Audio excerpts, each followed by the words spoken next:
Pakiramdam ko ako ang dahilan kung bakit nagkakagulo ang pamilya namin. Bakit mo naman nasabi yun? Nag-aaway sila mama at papa tungkol sa pag-aaral ko. Nahihirapan silang pagkasyahin yung mga gastusin. Pakiramdam ko pabigat ako. Hindi mo dapat sinisisi ang sarili mo sa lahat. Oo nga ate, pagka may problema sa bahay namin, hindi ko agad sinisisi yung sarili ko. Hindi mo naman responsibilidad na akuin lahat ng problema. Hindi ka pabigat, hindi ka pagkakamali. At hindi mo kailangan isipin na ikaw ang problema. Medyo umaambo na, lipat muna tayo dun, no? Para hindi tayo magkasakit dito.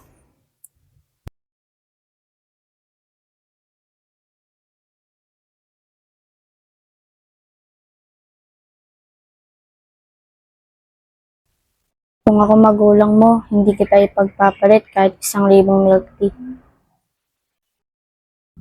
Ako, 2,000. Tumahimik ka nga. May mga sugat na hindi kaagad gumagaling. Pero yung sakit, pag nilapit natin kay Lord, unti-unting pinapagaan ang bigat nito. Salamat, pero may isa pa akong hindi nasasabi sa inyo. May balak akong umalis sa siklab. Hala, Lah, Ate Jaja, bakit? Sandali, seryoso ka ba? Hindi pwede yun. hindi ko inaasahan yan. Pakiramdam ko kasi hindi na ako bagay dito. Ang dami kong problema. Tapos nahihirapan pa yung pamilya namin. Hindi ko na talaga alam kung ano pang gagawin ko. Jaja, hindi man ba siya ng problema para mawala ka dito? oo nga. Kung aalis lahat ng may problema, walang matitira dito. Bago lang kami dito ni Miko, pero nakita namin kung gaano ka kabait sa amin. Oo nga ate, hindi ka pa po namin masyadong kilala. Pero alam namin, mabuting tao ka. Minsan kasi kapag pagod tayo, parang gusto na nating tumakbo. Pero palagi mong tatandaan na hindi sa lahat ng problema ay nasusolusyonan ng paglayo. Alam mo, Jaja, hindi ka dinala ng Diyos dito para sumuko. Hindi ka niya pinabayaan sa mga problema mo. Kapag mabigat, ibuhos mo kay Lord. Kapag kapagod, lumapit kay Lord. Kapag nalilito, magtiwala ka kay Lord. Salamat, hindi ko akalaing may makikinig sa akin. Kasi, kaibigan mo kami. At pamilya po. Hindi lang pag-alis sa siklab ang iniisip ko. Ha? May iba pa?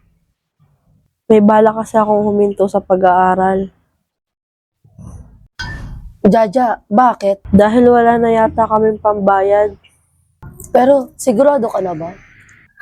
Narinig ko sila mama at papa. Lagi silang nag-aaway sa gastusin. Pakiramdam ko mas makakatulong kung hihinto muna ako. Pero sinabi ba nila sa'yo na huminto ka? Hindi. Kung ganun, baka ikaw lang nagdidesisyon para sa sarili mo. Ate Jaja, minsan kasi inuunahan natin ang mangyayari. Tapos tayo din ang masasaktan. Alam mo, may mga problema talaga na hindi natin kayang solusyonan agad. Pero hindi ibig sabihin nun, nasusuko ka na.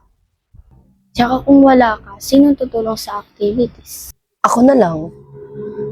Ay, wag na. Wag na, baka lalo pa tayong bumagsak. Jaja, hindi masamang mag-alala, pero wag mong hayaan takot ang magdesisyon para sa'yo. Kapag hindi mo alam ang gagawin, magtiwala ka muna sa Diyos bago ka magdesisyon. Siguro, hindi ko pa kasi talaga nakakausap sila mama at papa eh. At siguro, kailangan mo rin marinig ang mga puso nila.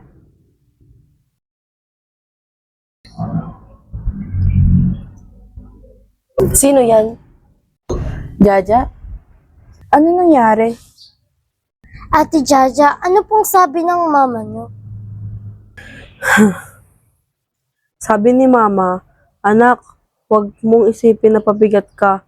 Mahal ka namin, hindi kami susuko sa pangarap mo. Sabi na nga ba eh. Alam mo, hindi ka nila tinitignan bilang problema. tinitignan ka nila bilang anak. at mahal na mahal ka nila. Alam nyo, sa sobrang dami kong iniisip, nakalimutan kong magtiwala. Akala ko, kailangan kong akuin ang lahat. Hindi naman talaga. May Diyos ka, may pamilya ka, at may mga kaibigan ka.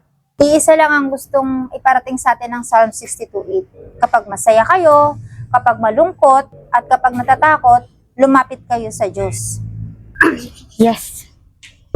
Yay! Eh, yung pag-aaral mo, Hindi na rin ako titigil. Kakausapin ko sila mama at papa at magtitiwala ako sa Diyos. Okay, sige, bago tayo mag-uwian, mag-pray muna tayo, yumuko tayong lahat. Panginoon, salamat po dahil hindi ninyo kami iniwan sa panahong kami natatakot, napapagod, at punong-puno ng problema. Tulungan ninyo kami magtiwala sa inyo sa lahat ng oras. Salamat po sa mga kaibigan, pamilya, at sa siklab na ginamit ninyo upang palakasin kami. Sa pangalan ni Jesus, Amen. Amen.